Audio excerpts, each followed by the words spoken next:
লক্ষ্মীর ভান্ডারের টাকা যারাই পেতেন এবার থেকে পাবেন অন্নপূর্ণা ভাতায় মাসে 3000 করে পাবেন। কিন্তু পাওয়ার আগে আপনাকে কিছু স্টেপ ফলো করতে হবে। যদি আপনি স্টেপটা ফলো না করেন তাহলে কিন্তু আপনি পাবেন না। যে ডিবিটি সিস্টেমে টাকা দেওয়া হবে। ডিবিটি সিস্টেমটা কি? কেন্দ্র সরকারের যতগুলি টাকা দেয় তখন কিন্তু এই ডিবিটি মোডেই টাকাটা সেন্ড করা হয়। তো এই ডিবিটি লিঙ্কটা আপনি কিভাবে করবেন? অনেকগুলি অপশন আছে, তার মধ্যে একটা হচ্ছে যে আপনি ব্যাংকে গিয়ে আপনার আধার কার্ড এবং ব্যাংকের অ্যাকাউন্ট দিয়ে আপনি করতে পারেন। একটা ডিবিটি একটা ফর্ম দিবে, সেটা সাবমিট করলে আপনি করতে পারেন। আপনি যদি বাড়িতে বসে করতে চান তাহলে যে কোনো একটা ব্রাউজার ওপেন করে এনপিসিআই লিখে সার্চ করবেন। তারপর এনপিসিআই অপশনে ক্লিক করার পর কাস্টমার, তারপর আপনাকে বিএএসি তে ক্লিক করতে হবে।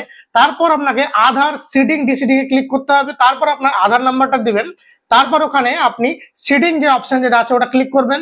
তারপর আপনার কোন ব্যাংকের সঙ্গে আপনি লিঙ্ক করতে চাইছেন সেই ব্যাংকের অ্যাকাউন্টটা সিলেক্ট করবেন। তারপর আপনার অ্যাকাউন্ট নাম্বারটা 2বার লিখে দিবেন। সিডিং টাইপ যে অপশনটা আছে ওখানে 3টে অপশন থাকবে। প্রথম অপশনটা ফ্রেশ সিডিং এর জন্য, দ্বিতীয় অপশনটা আপনাকে একটা ব্যাংকেই দুটো অ্যাকাউন্ট থাকলে যে অ্যাকাউন্টে করতে চাইছেন সেই অ্যাকাউন্টটা আপনি করবেন। 3 নম্বর অপশনটাতে ধরুন আপনার এখন একটা ব্যাংকে করা আছে, আপনি অন্য ব্যাংকে করতে যদি চান তাহলে 3 নম্বর অপশনটা ক্লিক করবেন।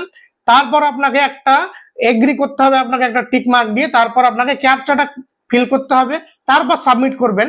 দিয়ে আপনার মোবাইলে একটা ওটিপি আসবে, তারপর ওটিপিটা সাবমিট করবেন। তো আপনার যদি সব ঠিকঠাক থাকে তাহলে 1 থেকে 2 মিনিটের মধ্যে আপনার ডিবিটি লিঙ্ক হয়ে যাবে। তাহলে এরকম ভাবে আপনারা ডিবিটি লিঙ্ক করে নিতে পারবেন। তো এই ভিডিওটা যদি আপনার কাছে ইনফরমেটিভ মনে হয় তাহলে আপনার বন্ধু বান্ধব এবং পরিবারের মধ্যে ভিডিওটাকে শেয়ার করে দেবেন।